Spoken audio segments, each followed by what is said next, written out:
This video is about applying advanced search techniques in the PsycInfo database. Before I start demonstrating some searches, I'd like to point out the first video also on our YouTube channel and linked in the description of this video. It's called PsycInfo Search. I recommend watching that first and then watching this video.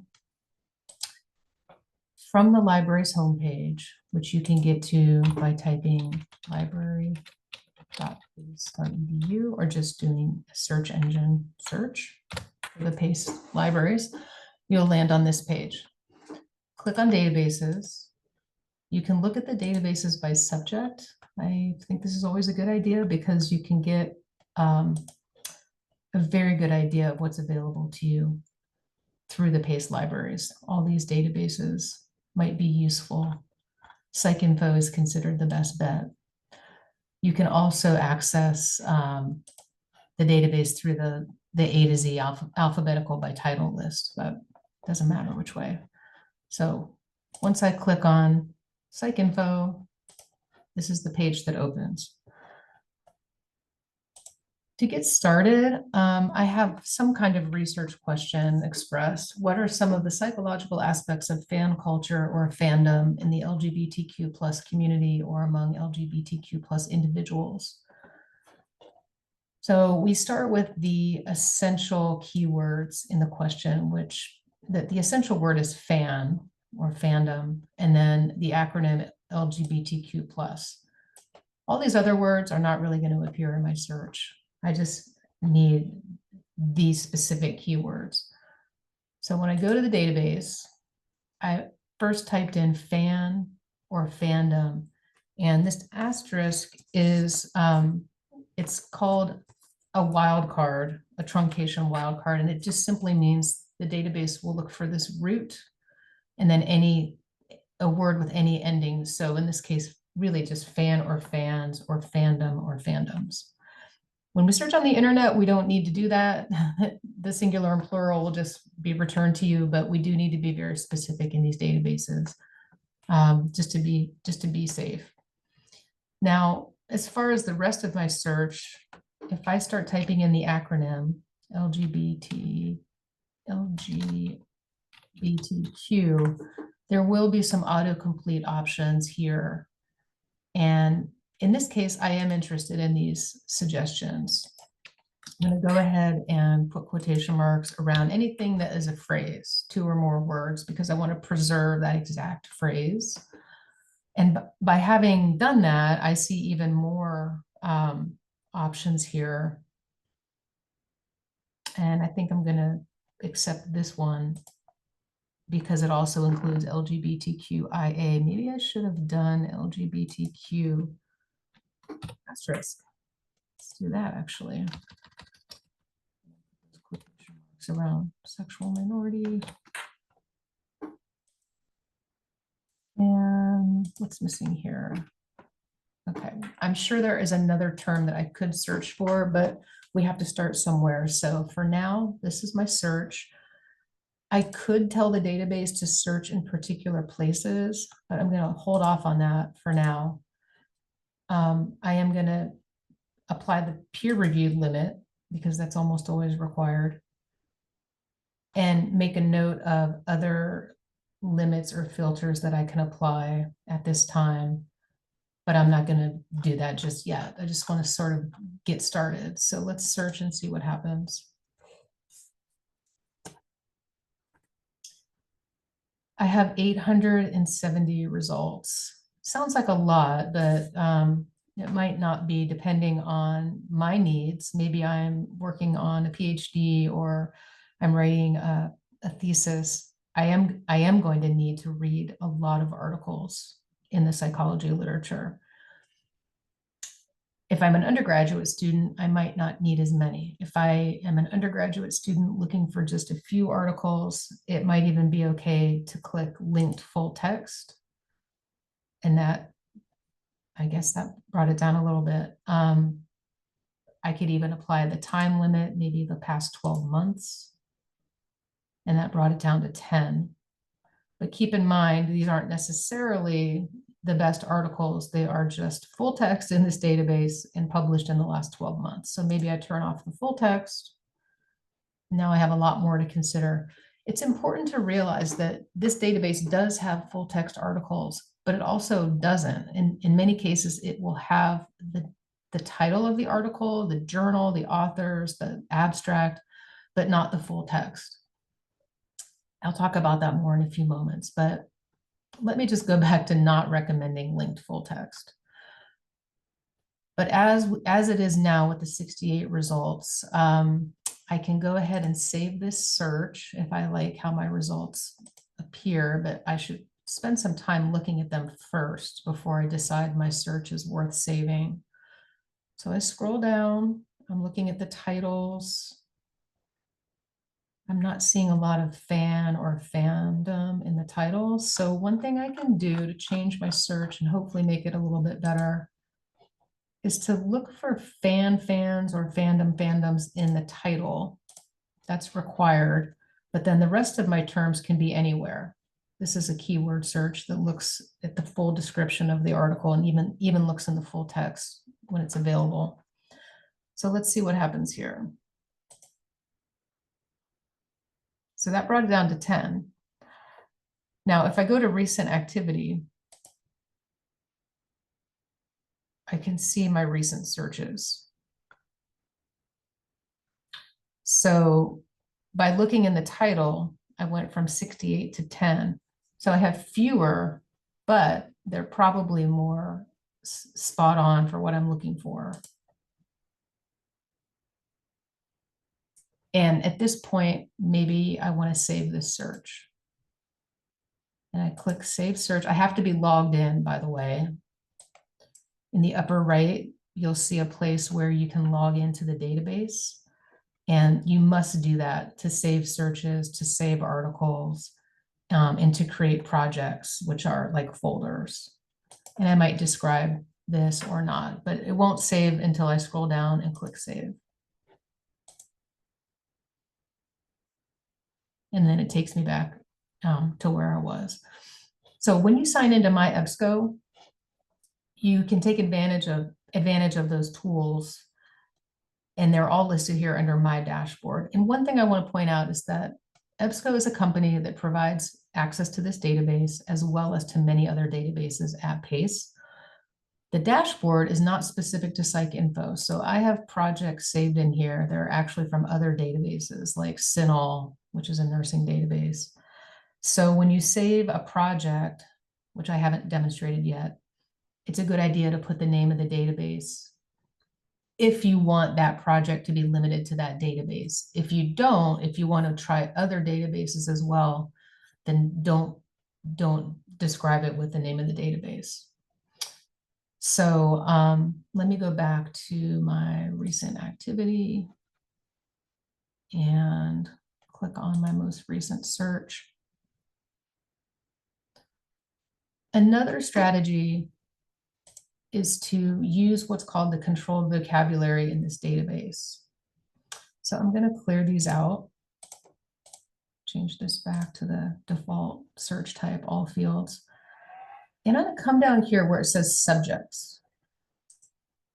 This is I'm going to be searching the APA Thesaurus of psychological index terms. This is what's called controlled vocabulary. And this is often a really good way to search for something, especially if you're not sure which search terms to use and you want to make sure that you're finding all the relevant materials. So if I put in LGBTQ and click search, I'm not looking for articles now, I'm looking in the thesaurus. These are all terms in the thesaurus. Here's my general term. And it's just a good idea to scroll down and get an idea of what else is in here. If you see something that you might want to pursue next, it's a good idea to jot it down or copy and paste it into a document or an email for later use. For now, though, I'm going to click on LGBTQ, sort of the umbrella term, and read the definition of it. You can see that it includes, the Q includes queer or questioning, and includes intersex, even though there's no I in the acronym. So I get the full definition, broader terms, narrower terms, and related terms. These terms are too broad for me. I'm going to check my acronym. And then I'm going to click explode narrower terms. And what that just simply does is it checks all these boxes for me because I am interested in all the terms right now, all the terms. I'm not pursuing anything very specific at this point. In fact, I'm so broad right now, I'm going to include some other related terms that seem relevant to me. And I'm doing this without total consideration. I would spend more time on looking at this if I were actually conducting research. So just to make my point, these terms are all going to be joined with or. And if I click add search, it automatically populates the field for me, which is great. And I would not have probably thought of all of these terms if I had been left to my own devices, just typing in keywords. And even the autocomplete didn't give me all these terms.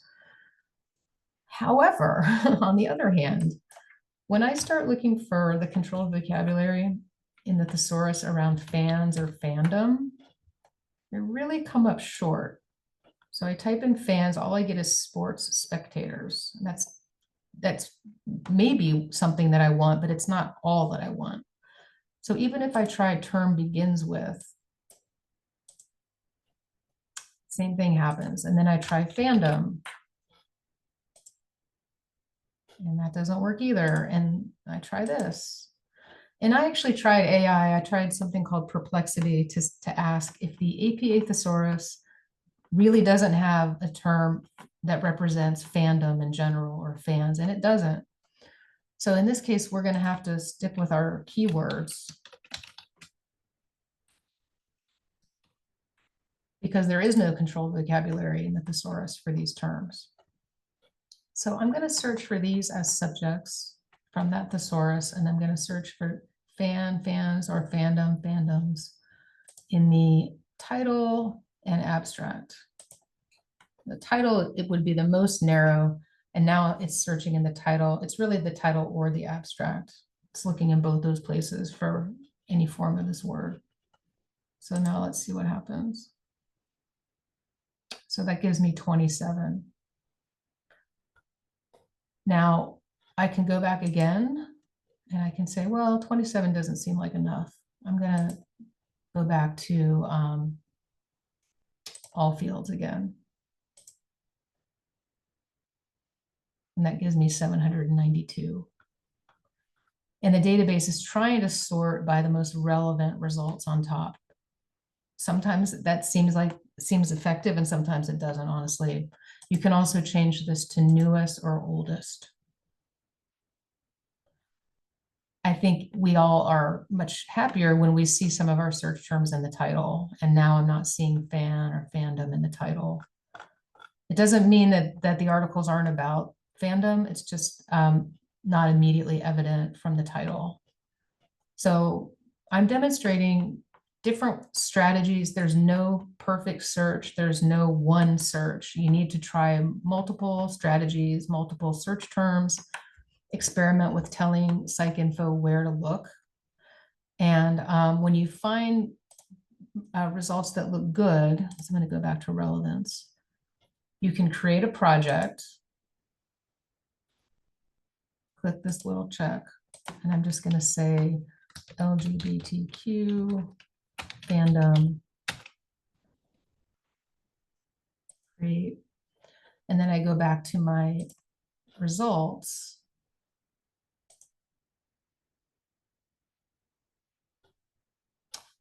And what I can do is spend time looking at the titles and looking at the abstracts. Show more to see the whole abstract. And if articles look good to me, I check the box. And while you're doing this, you might encounter new ideas, new search terms. For example, queer baiting, that's a term that I've seen out there a lot. That might turn me in another direction. That might help me re-strategize my research project. So always be on the lookout. If you're not really locked into your topic yet, always be on the lookout, for terms of interest. So I'm just going to grab a few of these. And then what I would do is come up here to the top and add to project. And then it's going to ask me which projects, and I'm going to select the correct one and then add. So when I go to my project and I click on it, those articles are there and they're saved. So when I log out and close this browser today, the next time I log into this database, I'll be able to access these articles in this project. And when I go to saved searches, I can click on that. But I realize now I didn't save my most recent search. So I go back to recent activity, click on it. And if I want to apply peer review limit, and maybe at this point, I'll do the last 5 years. It's 173, and I could do even more. If I wanted to, I could come down and say, and maybe I'll do this later. I'm actually interested in older people in this topic. So I'm going to do middle-aged and aged and apply. But just remember, the more filters you apply, the fewer results you're going to get. So if you suddenly feel like you don't have enough results, take off some filters. But just as an example of a search with some filters applied, and then I could save this search. And I'll say LGBTQ fandom with filters plus.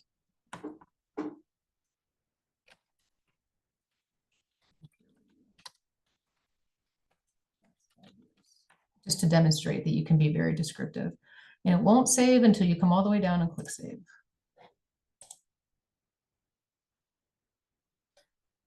So I've demonstrated how you can create a project, which is really like a folder, and put articles into it.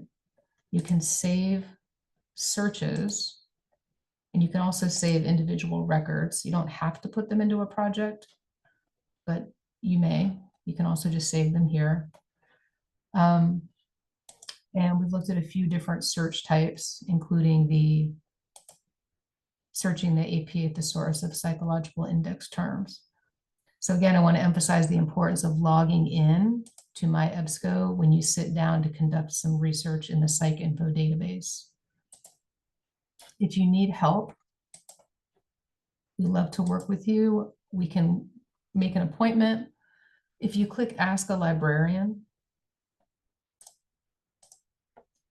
you can schedule an appointment. If you have a quick question, you can chat when the library is open. You can leave a question. It's really in the form of an email. Someone will get back to you. And you can also browse down here and try to find your own answers. But probably the best way to get help is a one-on-one meeting with a librarian. We can do that in person, and we can do that on Zoom if you prefer that. All right, thank you.